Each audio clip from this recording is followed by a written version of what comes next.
So unfortunately my camera battery is dead because I was transferring a lot of pictures off of it via Wi-Fi because I couldn't get sync with my computer. So I'm having to use my phone with poor audio after I finally got good audio.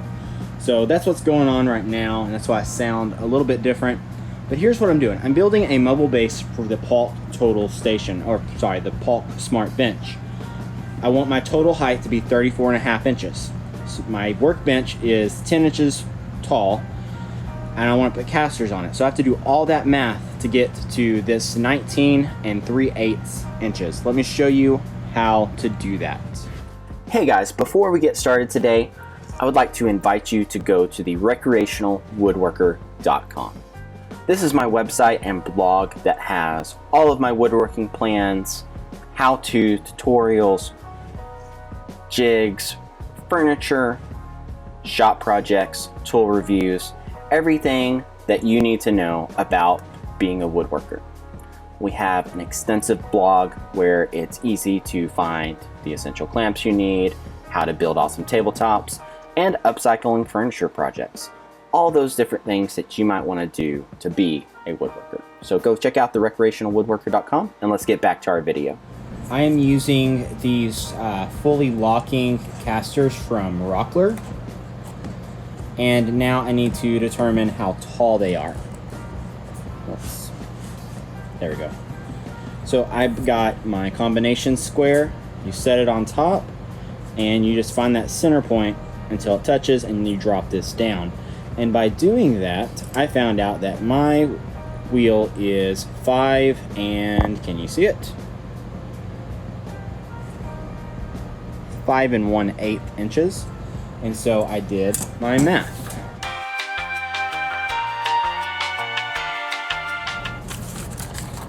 And I just did it here on paper. So I have 34.5 is my total height I want, minus 10 inches. That gives me 24.5 inches that I have for my cabinet space. I need to take 5 1/8 inches off, so I do 24 minus 5 1/8. It's 24.5 minus 5 1/8. So I convert the fraction to be the same denominator. 4/8 is the same as 1/2. Minus that, 3/8. 4 minus 5, can't do that, so you borrow the 1 to get 14. 14 minus 5 is 9. And then 1 minus 0 is 1. So it gives me 19 3/8. And that's how you do that math. And that's what I cut all 4 of these guys for the base of my Paulk Smart Cart or something. I don't know. I'm going to come up with a cool name for that. But this is a Dailey Woodworks and Recreational Woodworker original.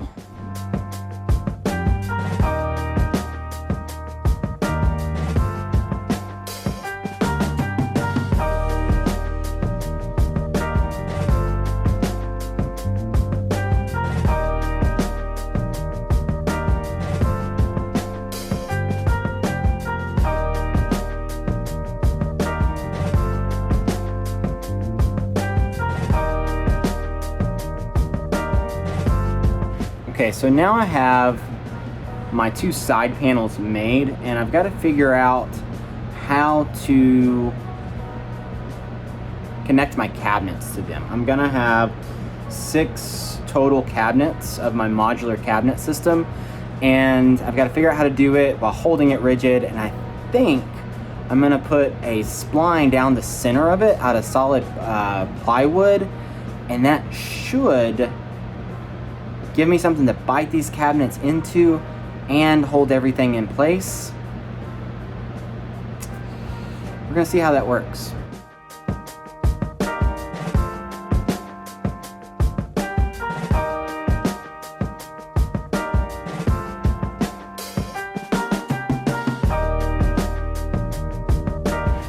I think I'm just gonna screw this with I'll probably tack it in place with some nails to hold it, and then I'll run some small screws in there to hold it in place and hold that spline to make sure I get it level. It's slightly off center, and that's on purpose. I'm going to show you what's going to happen with that in a little bit.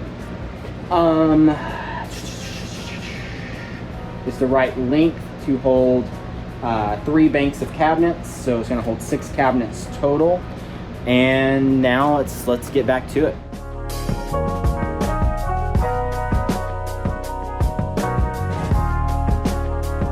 Okay, so I've got the spline attached, and I did that with some staples just to hold it in place, and then I put some screws in there just for extra reinforcement.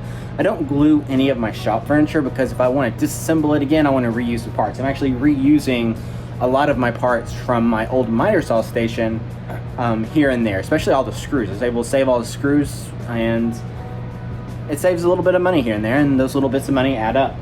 So now I need to do the other side, and then the body will be pretty much done. I might do something to add a little bit of support to the bottom. I'm not sure exactly what that is yet. I've got to figure that part out, but this is part of the fun of designing as you go.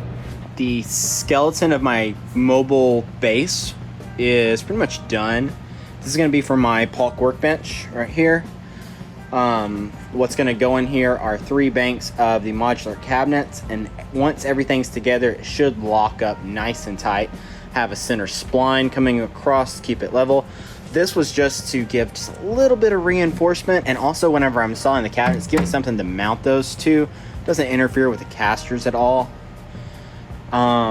Yeah, the only reason this is shorter right here is because the scrap piece of plywood I had was 1.5 inches shorter than I really wanted, and I decided 1.5 inches on shop furniture didn't matter, and I could use up some of this plywood I really don't like and I don't want to put in a customer's house.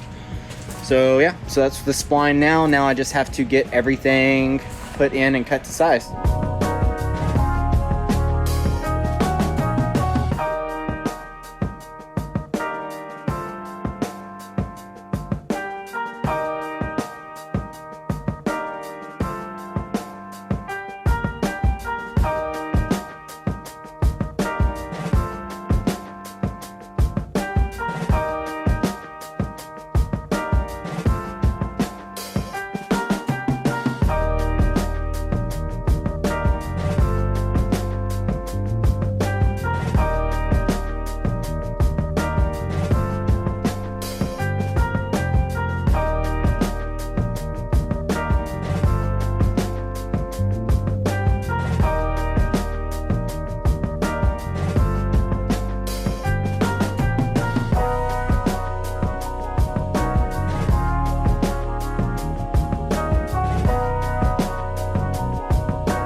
So I've laid it on its side here just to make it easy so I don't have to fight against gravity.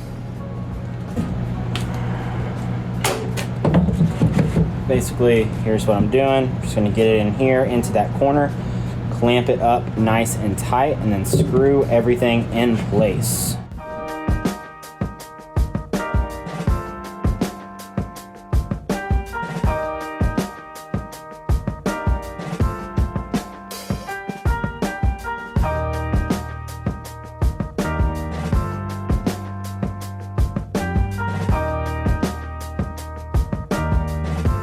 Here is my finished workstation. Well, almost finished. I still need to put my drawers in. I've got 6 banks of drawers, 3 on each side, a little bit of overhang. There's not a place to put my vacuum in this, but I'm gonna come up with another solution for that. Super happy with this. I love the new Paulk Smart Bench. It's super strong, super heavy. It's easy enough to move around, do everything I need to do. Got my miter saw stand almost done, waiting for a few things from TSO to get here so I can finish that up and have a ultimate track saw station. I'm going to be doing some other cool stuff with this as well. I do have a little overage here because one, I stuck with my modular cabinet design because every drawer in my shop is the same platform, and then 2, I'm going to put a lip right here of some kind to store my tracks when they're in use. That way they're where I need them, and I'm going to do something cool here for lifting up plywood.